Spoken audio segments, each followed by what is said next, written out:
Alright guys, it's me, it's Tycoon, coming back to you with another 3-minute review. And this is going to be concluding my Godzilla trilogy. So if you've seen my reviews on Godzilla King of the Monsters and Kong vs Godzilla, and of course I had to finish it off with Godzilla right here.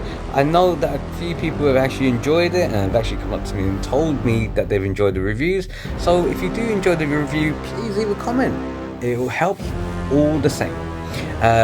Okay, so let's get into this. So this is a 2014 Godzilla movie which kicked it all off, and it actually is, you know, when I watched it in the cinema. Now don't get me wrong, I thoroughly enjoyed the movie, but there were times I could throw my box of popcorn at the screen because there were times that it was frustrating.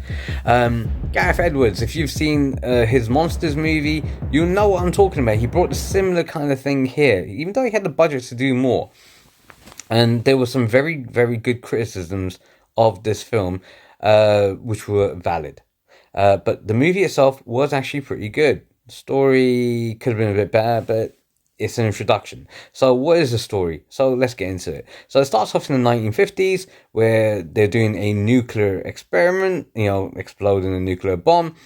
It's not an experiment, it's an actual attack on Godzilla. Fast forward to 1999, a nuclear reactor in Japan suddenly gets attacked. And one of the scientists there, who is played by Bryan Cranston, he has to lock in shut the reactor door and lock it in, otherwise the nuclear contamination will go out and kill everyone else within the plant. Unfortunately, his wife and her scientific team is caught at that time, and that's Juliette Binoche's character, and she passes away, and you see the nuclear. It's kind of sad watching it, because again, you got great quality actors in this movie. They really went out. They didn't skimp and try to, bring in people that didn't know anything or do anything. They went all out for this film.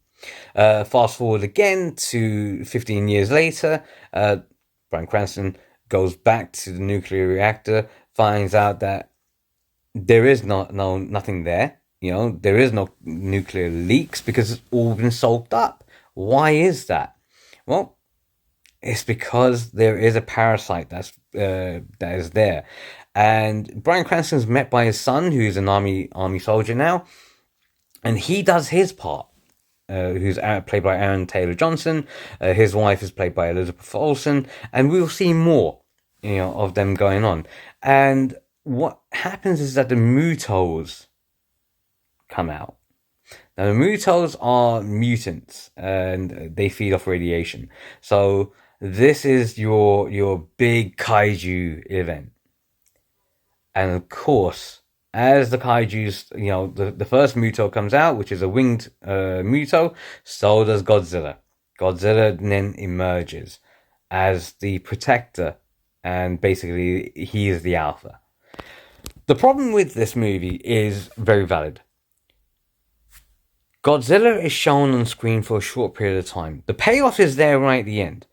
But the problem is, when you're going to watch a kaiju movie, yes, the scale is huge.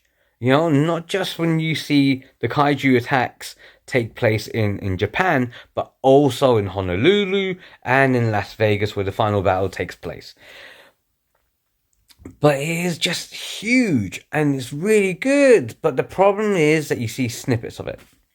The kaiju battle is happening here, and then suddenly you see it cut away to someone watching TV, and then you see the battle taking place on screen. It's like, wait a minute, the battle, and you're not even seeing the full battle take place.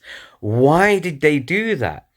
This is the issue. This is the biggest issue. And they didn't have fun with it. Yes, the payoff happens right at the end when Godzilla actually does take out the Mutos, and they go full on. They don't hold anything back. The motion capture is brilliant. The CGI is brilliant. And again, watching Godzilla rise at the end is and go into the sea, fantastic. It's there.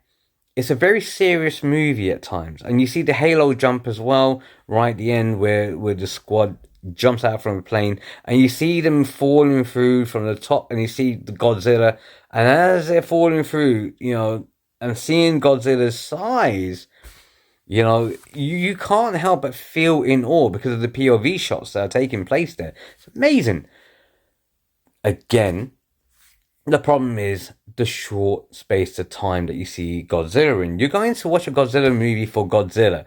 And again, a lot of movies which were out there at that time and came through for many years, almost a decade later, made the main character, or the main title character, be a side character in their own movie or their own TV series. And the criticism was felt well founded here. Ken Watanabe, absolutely brilliant in this movie.